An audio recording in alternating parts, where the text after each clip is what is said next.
नमस्कार दोस्तों, जय श्री राधे, जय श्री राम। स्वागत है आपका हमारे गजब ज्ञान यूट्यूब चैनल में। दोस्तों, ये कहानी है एक मोर मोरनी और मार्कंडेय महाराज की। इस कहानी को अपनी औलाद को जरूर सुनाना, क्योंकि दोस्तों इस कहानी से हमें बहुत कुछ सीखने के लिए मिलेगा। बहुत ही प्रेरणादायक कहानी है। अपने से बड़ों के पैर छूने से क्या होता है। इस कहानी को जिसने अपनी औलाद को सुनाया, जिसने सुना और ये बातें अगर अपनाई तो बहुत लंबी उम्र हो जाती है दोस्तों। हाँ, बहुत ही ज्ञानवर्धक, बड़ी ही मार्मिक कहानी है ये। आप लोगों से एक निवेदन है कि अगर आप हमारे चैनल पर नए दर्शक मेहमान बंधु बनकर के आए हैं तो प्लीज हमारे गजब ज्ञान यूट्यूब चैनल को सब्सक्राइब करें और हो सके तो अपने परिवार और दोस्तों के साथ शेयर जरूर करें। दोस्तों, जब आप अपनों के पास शेयर करेंगे, वो इसे खोल करके देखेंगे तो शायद उनके जीवन में कोई प्रभाव पड़े और एक प्यारा सा कमेंट जरूर लिख करके जाएं। तो आ जाओ, आप लोगों का ज्यादा कीमती समय बर्बाद ना करते हुए गौर करते हैं कहानी की तरफ। सावन वादों का महीना था। हल्की हल्की बारिश की फुहार पड़ रही थी।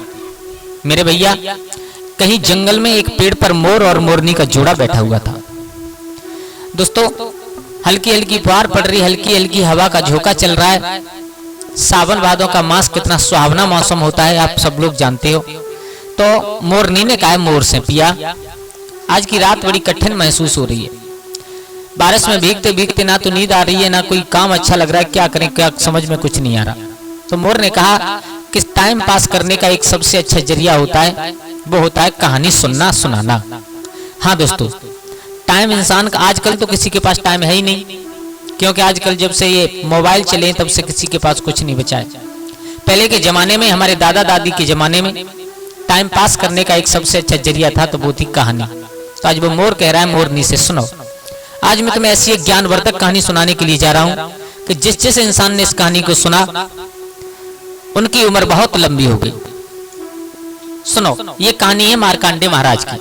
आप सब लोगों ने सुना होगा कि जब मार्कंडेय महाराज का जन्म हुआ था तो ब्रह्मा जी ने अपने विधान में उनकी उम्र केवल 5 वर्ष लिखी थी। केवल 5 वर्ष लिखी थी कि 5 वर्ष तक इस पृथ्वी पर जीवित रहोगे, उसके बाद में दोबारा तुम्हारी मृत्यु हो जाएगी, तुम्हें दोबारा जन्म मिलेगा। लेकिन कहते हैं ना कि पैर छूने से और किसी का आशीर्वाद लेने से सब कुछ संभव हुआ करता है। हाँ दोस्तों, तो मार्कंडेय महाराज की उम्र केवल 5 वर्ष की थी, लेकिन उनके पिता बहुत शील स्वभाव के इंसान थे। उन्होंने अपने बेटा में यानी मार्कंडेय महाराज में ऐसे गुण भरे, ऐसे गुण सिखाए कि अगर मार्कंडेय महाराज के सामने कोई उनसे बड़ा आ जाता है तो मार्कंडेय महाराज का ये नियम था कि तुरंत झुक करके उसके पैर छू लेते थे। मोर समझा रहा है मोरनी को, सुनो, पैर छू लेते थे। तो आप ही लोग अंदाज लगाना, अगर कोई छोटा सा बच्चा आपके पैर छुए तो आप क्या कहोगे उससे? आप उससे यही कहोगे, बेटा खुश रहो, आनंद करो, तुम्हारी लंबी उम्र हो।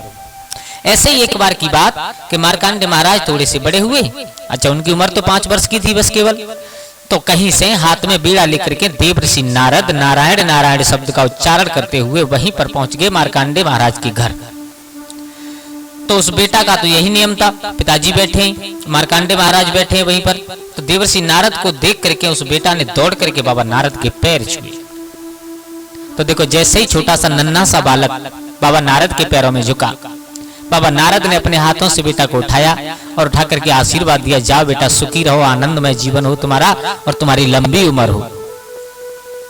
मेरे भैया, जब लंबी उम्र का वचन दिया, एकदम से मार्कंडेय महाराज के पिताजी उठ करके खड़े हो गए। बोले, नारद? बोले, हाँ, हमने सुना है कि इस मृत्यु लोक में इंसान अपनी जीविका चलाने के लिए, अपने बचाव के लिए झूठ बोलता है, लेकिन मुझे आज मालूम पड़ा कि देवता लोग भी झूठ बोलते। क्यों? बोले, हाँ, आपने कुछ देखा, कुछ सोचा, कुछ समझा, आपने इस मेरे बेटा को लंबी उम्र का आशीर्वाद दे दिया, लेकिन ब्रह्मा जी ने अपने विधान में इसकी उम्र केवल 5 वर्ष लिखी है। 5 वर्ष का होते ही ये हमारे यहाँ से चला जाएगा। मेरे भैया, बाबा नारद ने अपना ध्यान लगा करके देखा तो पिता बिल्कुल सच कह रहे मार्कंडेय महाराज की। बाबा नारद के पसीना आ गया। बोले, ब्रह्मा जी का विधान मिट नहीं सकता, इधर मेरी वाणी सच झूठ नहीं हो सकती, अब करें तो करें क्या? बाबा नारद फंस गए। मेरे भैया, बाबा नारद ने मार्कंडेय महाराज के पिता से कहा, एक काम कीजिए, आप यहीं पर रुकिए और इस बालक को हम अपने साथ लेकर के जा रहे हैं। बोले, ले जाओ। मेरे भैया, बाबा नारद और मार्कंडेय महाराज को लेकर के कहां वहां पर भगवान भोले बाबा कैलाश पर्वत पर बैठे हुए हैं। भगवान भोले बाबा की समाधि लगी हुई है, भजन में ध्यान में मगन। तो मार्कंडेय महाराज बाबा नारद के साथ जैसे ही कैलाश पर्वत पर पहुंचे तो हे मोरनी, आज उस मार्कंडेय बेटा ने दौड़ करके भगवान भोले बाबा के पैर फिर छू लिए। अच्छा, उसका तो यही नियम था। मेरे भैया भोले बाबा की आंख खुली, बोले एक नन्हे से बालक मेरे पैर में बैठा है, पैरों में बैठा है।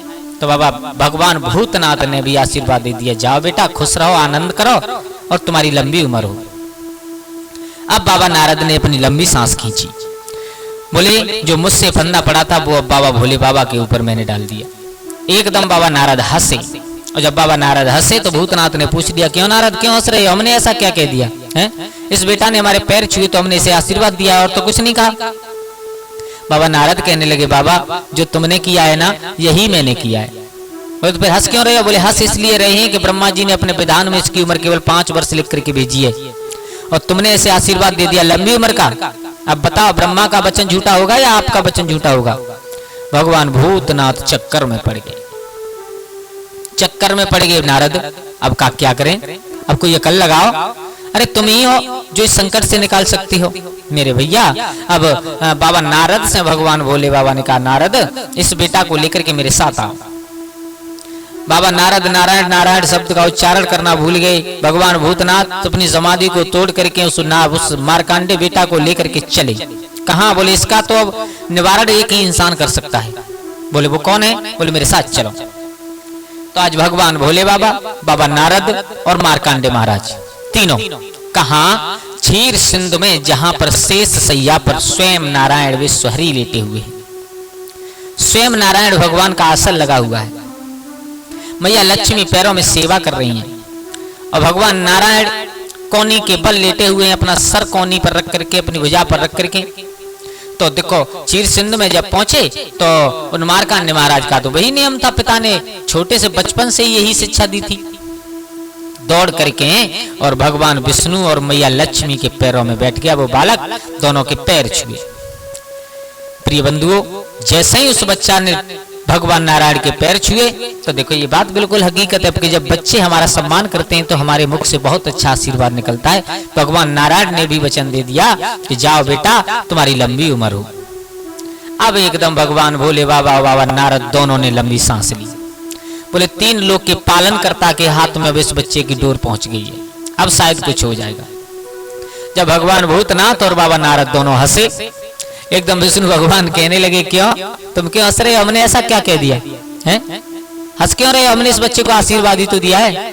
बोले बाबा, बोले जो तुमने दिया है वही मैंने दिया था और हम जिस संकट में पड़े थे हम तो निकल गए, अब तुम्हारी जिम्मेदारी तुम संभालो। बोले क्या संकट है? बोले ध्यान रख करके लगा करके देखो इसकी उम्र कितनी है। मेरे भैया जब भगवान नारायण ने अपना ध्यान लगा करके देखा तो ब्रह्मा जी के विधान में और उस बालक की मार्कंडेय महाराज की उम्र केवल 5 वर्ष लिखी है। एकदम से भगवान विष्णु को चक्कर में पड़ गए। हाँ दोस्तों, ये होता है चक्कर। जिसके हाथ में चक्र हो वही है, अगर इंसान चक्कर में पड़ जाए तो फिर क्या होगा अंदाज लगाना। शेष सैया पर उठ करके बैठ गए क्षीर सिंधु में नारायण भगवान, मैया लक्ष्मी, भोले बाबा और नारद और मार्कंडेय चारों पास में हैं और भगवान नारायण विचार कर रहे हैं अब करें तो करें क्या? क्या कर सकते हैं हम? ब्रह्मा जी ने अपने विधान में लिख करके भेजा वही होगा, उसे कोई मेट नहीं सकता। लेकिन हम तीनों देवताओं की बात झूठी हो रही है, ये भी नहीं हो सकता। अब करें तो करें क्या? एकदम भगवान विष्णु ने कहा, बोले बाबा और नारद तुम दोनों एक काम करो, इस बालक को अपने साथ लो और मेरे साथ आओ। बोले अब तुम कहाँ ले जा रहे? बोले ले जा रहे हैं हम तुम्हें कहीं। मेरे भैया धीरे धीरे वो चारों, बाबा नारद, मार्कंडेय महाराज, भोले बाबा और विष्णु भगवान, चारों धीरे धीरे धीरे धीरे चले। कहाँ? जहाँ ब्रह्मलोक में ब्रह्मा जी अपने कमल के आसन पर बैठे हुए हैं, हाथ में वेद लग रहे हैं, चेहरा पर चमक है, 4 मुख हैं, एक हाथ में माला लगी हुई है, कमल के आसन पर ब्रह्मा जी बैठे हैं। तो बाबा नारद और भोले बाबा, भगवान विष्णु ने कुछ नहीं कहा, उससे पहले ही मार्कंडेय महाराज ने दौड़ करके और ब्रह्मा जी के भी पैर छू लिए। आहा दोस्तों, जब ब्रह्मा जी के पैर छुए, ब्रह्मा जी ने अपने नेत्र खोले। नेत्र खोल करके देखा कि छोटा सा नन्हा सा बालक पैरों में बैठा है। तो ब्रह्मा जी ने अपने हाथों से उठा करके खड़ा किया और उसे आशीर्वाद दे दिया, जाओ बेटा तुम्हारा आनंदमय जीवन हो, सुखी रहो और बेटा तुम्हारी लंबी उम्र हो। जैसे ही लंबी उम्र का वरदान ब्रह्मा जी ने दिया, अब तो तीनों देवताओं के चेहरा पर खुशी आ गई। भगवान नारायण हंस गए, भोले बाबा हंस गए, बाबा नारद हंस गए। और जब तीनों देवता हंसे एकदम ब्रह्मा जी बोले, क्यों हंस रहे हो भैया, हमने ऐसा क्या कह दिया? बोले तुमने वो कह दिया जो हमने किया था। बोले जब तुमने किया वो हमने कह दिया तो इसमें हंसने की क्या बात है? बोले हाँ है। क्या? बोले तुमने इस बेटा की उम्र कितनी लिखी है अपने विधान में? ब्रह्मा जी ने देखा, बोले 5 वर्ष। और तुमने अभी क्या वचन दिया है? एकदम ब्रह्मा जी चक्कर में पड़ गए, बोले विष्णु जी आप बिल्कुल सच कह रहे हो, मैंने अपने विधान में लिखा है कि ये बेटा की उम्र केवल 5 वर्ष है और मैंने इसे वचन दे दिया कि जाओ तुम्हारी लंबी उम्र हो, अब करें तो करें क्या? तो वो मोर समझा रहा है, हे मोरनी सुनो ध्यान लगा करके। अब ब्रह्मा जी, भगवान भोले बाबा, भगवान विष्णु, नारद चारों चक्कर में पड़े हैं, अब इसका किया जाए तो क्या किया जाए? भोले बाबा और विष्णु भगवान कह रहे हैं ब्रह्मा जी से, ब्रह्मा जी अब तो आप ही जानो, दोनों वचन आपके हैं। एक वचन में आपने 5 वर्ष लिखा है और एक वचन में आपने लंबी उम्र की कामना की है। अब कौन सा वचन दोगे कौन सा नहीं दोगे आप जानो, हमारी झंझट हमारी जान छुटी। मेरे भैया अब एकदम ब्रह्मा जी सोचते रहे, काफी समय व्यतीत हो गया। अब ब्रह्मा जी के दिमाग में एकदम एक युक्ति आई। ब्रह्मा जी ने कहा चलो ठीक है, 5 वर्ष की उम्र लिखी है ना? बोले हाँ 5 ही वर्ष की रहेगी। बोले तो फिर ये तुमने अभी वचन दिया इसका क्या होगा? बोले इसके ये भी पूरा होगा। बोले कैसे होगा? बोले ये ऐसे पूरा होगा कि इस बेटा की उम्र तो 5 ही वर्ष रहेगी। हे मोरनी ध्यान देकर के सुनना, इस बेटा की उम्र तो 5 ही वर्ष रहेगी, लेकिन मृत लोक के लोगों से इसकी उम्र को नहीं जोड़ा जाएगा। बोले फिर? बोले मेरी उम्र से इसकी उम्र को जोड़ा जाएगा। हाँ दोस्तों, मृत्यु लोक में इंसान की उम्र हुआ करती है, उससे इस मार्कांडे की उम्र को नहीं जोड़ा जाएगा 5 साल, बल्कि ब्रह्मा जी की उम्र से, ब्रह्मलोक की उम्र से इसकी उम्र को जोड़ा जाएगा। दोस्तों इतना वचन दे दिया ब्रह्मा जी ने, और वही मार्कांडे महाराज जो 5 वर्ष अपनी उम्र लेकर के पैदा हुए थे, उन्होंने 3 बार प्रलय को अपनी आंखों से देख लिया था। देखो ये होती है पैर छूने में शक्ति।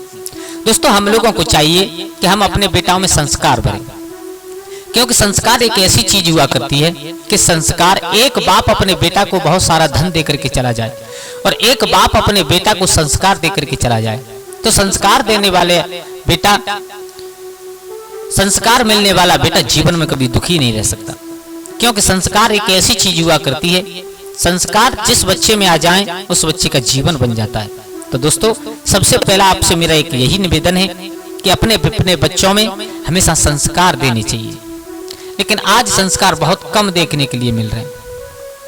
आज संस्कार बहुत कम देखने के लिए मिल रहे हैं। आजकल स्कूलों में भी केवल अपने कमाने खाने का, अपना पेट भरने का तरीका सिखाया जाता है। पहले जहां पर गुरुकुल हुआ करते थे वहां पर कमाने खाने के अलावा संस्कार भी दिए जाते, और आजकल संस्कार बच्चों में नहीं हो पा रहे। क्यों नहीं हो पा रहे? बच्चे का जन्म हुआ, बच्चा थोड़ा सा समझदार हुआ कि उसे ले जा करके हॉस्टल में रख दिया, हॉस्टल में सिर्फ कमाने खाने की पढ़ाई जा रही है, संस्कार तो बिल्कुल नहीं दिए जा रहे। और वो बेटा जो जन्म से हॉस्टल में रहे, वो बेटा तुम्हें क्या समझे कि पैर छूना क्या होता है, माँ बाप की सेवा करना क्या होता है, क्या जाने। तो इसलिए दोस्तों सबसे पहले अपने बेटाओं में, अपने बच्चों में संस्कार भरे। जिस माँ बाप ने अपने बेटाओं में, अपनी औलाद में संस्कार भर दिए, समझ लेना उसने अपने बालकों को सब कुछ दे दिया। एक बार को धन दे दो, अन्यथा कम दे दो, कोई दिक्कत नहीं, लेकिन संस्कार दे दिए तो सब कुछ दे दिया। तो दोस्तों मोर समझा रहा है मोरनी को, मोरनी ये संस्कार ऐसी चीज हुआ करते हैं जिससे इंसान जीवन में कभी दुखी नहीं रहता। कैसी लगी आप लोगों को हमारी ये कहानी? आप लोगों का बहुत बहुत धन्यवाद जो आप लोगों ने पूरी कहानी को सुना। दोस्तों अगर मेरी कहानी अच्छी लगी हो तो प्लीज कमेंट में एक बार लिख करके जरूर जाएं, और हमारे गजब ज्ञान यूट्यूब चैनल को सब्सक्राइब करें। हो सके तो अपने परिवार के साथ में शेयर जरूर करें। दोस्तों आज के लिए बस इतना ही, कल फिर मिलते हैं किसी एक नई कहानी, एक नई चर्चा के साथ। तब तक के लिए सभी लोग आनंदित रहें, खुश रहें। जय श्री राधे, जय श्री राम।